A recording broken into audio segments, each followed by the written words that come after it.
विद्यार्थी मित्रांनो, यापूर्वी आपण नॉट फॉर प्रॉफिट कन्सर्नमध्ये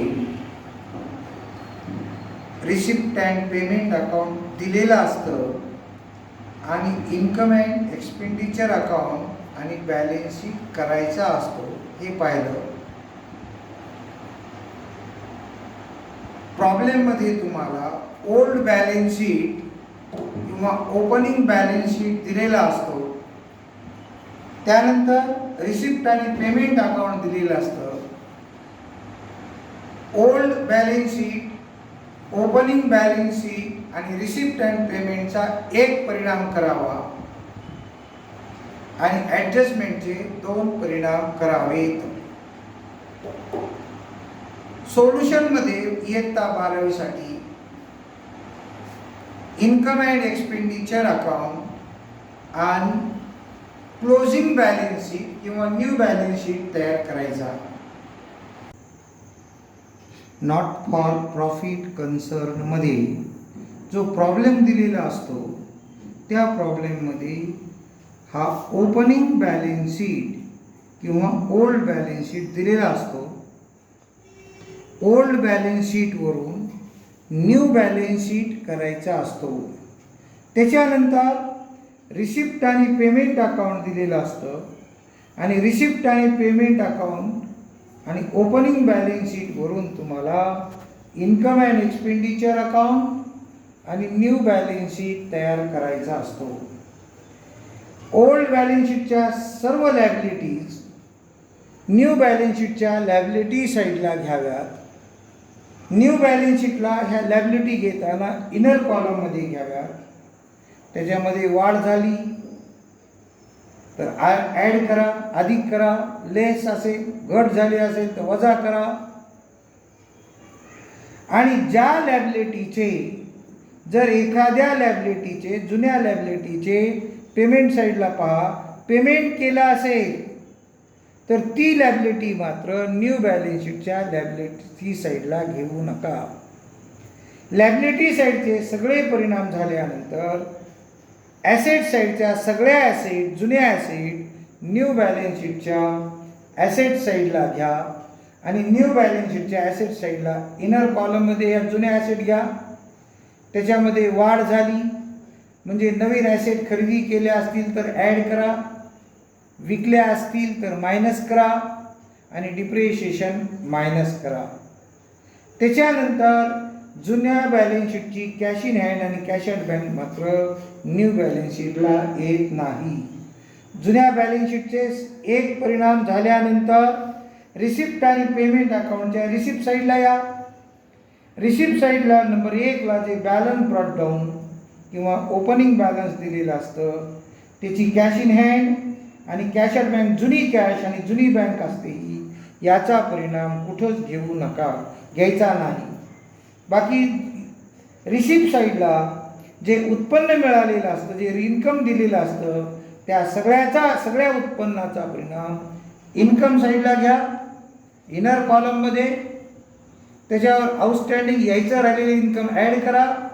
जास्त असेल तर जास्त आला असेल, ॲडव्हान्स आला असेल तर ते वजा करून बाहेर घ्या. त्याच्यानंतर रिसिप्ट साईडला जे बँक लोन दिलेलं असतं ते लायबिलिटी साईडला दाखवा आणि रिसिप्ट साईडला ज्या ॲसेट विकल्यात तुम्ही, पैसे आले ॲसेट विकून, त्या ॲसेट साईडला ॲसेटमधून मायनस करा. म्हणजे रिसिप्ट साईडचे कॅश इन हँड आणि कॅश ॲट बँक कुठंच घेऊ नका. इन्कम साईडला घ्या, लायबिलिटी साईडला घ्या आणि ॲसेट ज्या विकल्यात तुम्ही त्या ॲसेटमधून वजा करा. पेमेंट साईडला जे खर्च दिलेले असतील ते सगळे खर्च एक्सपेंडिचर साईडला घ्या. त्याच्यानंतर पेमेंट साईडच्या ॲसेटमध्ये ॲड करा, त्या नवीन खरेदी केलेल्या असतात. रिसिप्ट साईडचे ॲसेट विकल्या आणि पेमेंट साईडचे ॲसेट खरेदी केल्यावर रिसिप्ट साईडचे ॲसेटमधून वजा करा आणि पेमेंट साईडचे ॲसेटमध्ये ॲड करा. त्याच्यानंतर पेमेंट साईडचं जर बँक लोन किंवा बँक ओव्हरड्राफ्ट दिला असेल तर त्याचा परिणाम कुठंच करू नका. पेमेंट केले, जुन्या लायबिलिटीचं पेमेंट कुठंच घ्यायचं नाही. आणि लास्टला balance carried down, cash in hand आणि कॅश ॲट बँक ॲसेट साईडला घ्या. ही यावर्षीची कॅश असते, ही घ्यायची यावर्षी.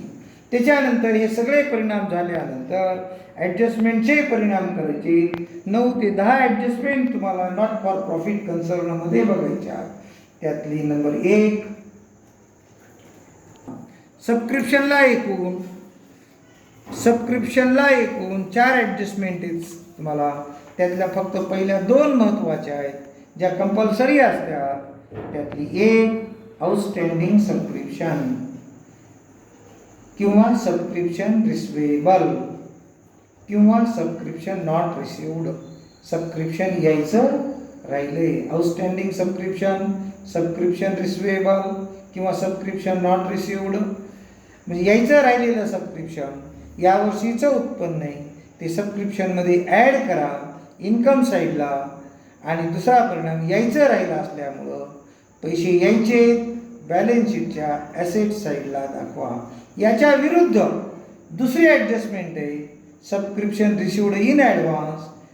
यावर्षी सबस्क्रिप्शन ॲडव्हान्समध्ये आला असेल म्हणजे नेक्स्ट इयरचं सबस्क्रिप्शन यावर्षी आला असेल, पुढच्या वर्षीचं सबस्क्रिप्शन यावर्षी आलं असेल तर ते सबस्क्रिप्शनमधून मायनस करा, ते यावर्षीचं नाही म्हणून. आणि दुसरा परिणाम आपल्याकडे ॲडव्हान्स पैसे आले मग ते बॅलन्स शीटच्या लॅबिलिटी साईडला दाखवा. आउटस्टँडिंग सबस्क्रिप्शन आणि सबस्क्रिप्शन रिसिव्ड इन ॲडव्हान्स ह्या दोन्ही ॲडजस्टमेंट एकमेकाच्या विरुद्ध आहेत. त्या दोन्हीचेही परिणाम एकमेकाच्या विरुद्ध आहेत सबस्क्रिप्शनवर. ॲडजस्टमेंट आहे लास्ट इयरचं सबस्क्रिप्शन, गेल्या वर्षीचं सबस्क्रिप्शन पण रिसिव्ड इन करंट इयर ते या वर्षात आलं असेल, गेल्या वर्षीचं सबस्क्रिप्शन या वर्षात आलं असेल तर तेही या वर्षीच्या सबस्क्रिप्शनमधून लेस करा, वजा करा. ते या वर्षीचं नाही, पुढच्या वर्षीचं सबस्क्रिप्शनही वजा करा, मागच्या वर्षीचंही वजा करा आणि या वर्षीचं असेल तर ते ॲड करा. त्याच्यानंतर याचा मात्र ह्या ॲडजस्टमेंट म्हणा किंवा ह्या पॉईंटचा मात्र एकच परिणाम करायचा आहे. तसा एक चौथा एक पॉईंट आहे सबस्क्रिप्शनला, त्याचाही एकच परिणाम आहे, तो म्हणजे लास्ट इयर्स ॲडव्हान्स सबस्क्रिप्शन. गेल्या वर्षीचं ॲडव्हान्स सबस्क्रिप्शन जे की या वर्षीचं आहे, करंट इयरचं आहे, पण गेल्या वर्षी ॲडव्हान्स मिळाले ते सबस्क्रिप्शनमध्ये ॲड करा. या वर्षीचं उत्पन्न आहे. सबस्क्रिप्शनला अशा एकूण ह्या 4 ॲडजस्टमेंट आहेत. त्याच्यानंतर 5वी ॲडजस्टमेंट कॅपिटलाइज्ड इन्कम. ही ॲडजस्टमेंट तितकीच महत्त्वाची आहे, कंपल्सरी असते. डोनेशन असेल, एंट्रन्स फीस असेल किंवा इतर कुठलंही उत्पन्न असेल आणि त्या उत्पन्नाचं भांडवलीकरण करायला सांगितलं असेल तर ते उत्पन्न इन्कम साईडला घेऊ नये किंवा इन्कम साईडला त्या उत्पन्नामधून वजा करावे, लेस फ्रॉम इन्कम. आणि दुसरा परिणाम add in capital fund. Balance शीटच्या लायबिलिटी साईडला कॅपिटल फंडामध्ये ते उत्पन्न ॲड करा. त्याच्यानंतर कॅपिटलाइज्ड इन्कम नंतर नेहमीच्या ॲडजस्टमेंट ज्या 11वी पासून आपण पाहिली होती म्हणजे डिप्रिशिएशन कंपल्सरी आहे, ही सुद्धा ॲडजस्टमेंट प्रत्येक गणितात असतेच. डिप्रिशिएशनचा परिणाम एक्सपेंडिचर साईडला, प्रॉफिट लॉसच्या DRला घेतो आपण तसं एक्सपेंडिचर साईड म्हणजे DR बाजू आणि लेस फ्रॉम ॲसेट. हे ॲडजस्टमेंट तुम्हाला झालेली आहे. त्याच्यानंतर 7वी ॲडजस्टमेंट सुद्धा महत्त्वाची आहे आणि तुम्हाला झालेली आहे, ती म्हणजे आउटस्टँडिंग एक्सपेन्सेस. कोणताही खर्च द्यायचा राहिला असेल तर तो संबंधित खर्चामध्ये ॲड करा आणि बॅलन्स शीटच्या लायबिलिटी साईडला दाखवा. नेहमीच ॲडजस्टमेंट आहे, जास्त सांगायची गरज नाही. त्याच्या विरुद्ध prepaid expenses, advance paid, less from expenses आणि बॅलन्स शीट ॲसेट साईड ह्या 3 ॲडजस्टमेंट जे आहेत ह्या झालेल्या आहेत तुम्हाला. त्याच्यानंतर स्टॉक ऑफ स्टेशनरी, उरलेली स्टेशनरी, वर्षाच्या शेवटी जर स्टेशनरी उरली तर ती उरली असल्यामुळं तो खर्च धरायचा नाही. लेस फ्रॉम स्टेशनरी, स्टेशनरीमधून वजा करा आणि बॅलन्स शीटच्या ॲसेट साईडला दाखवा. धन्यवाद.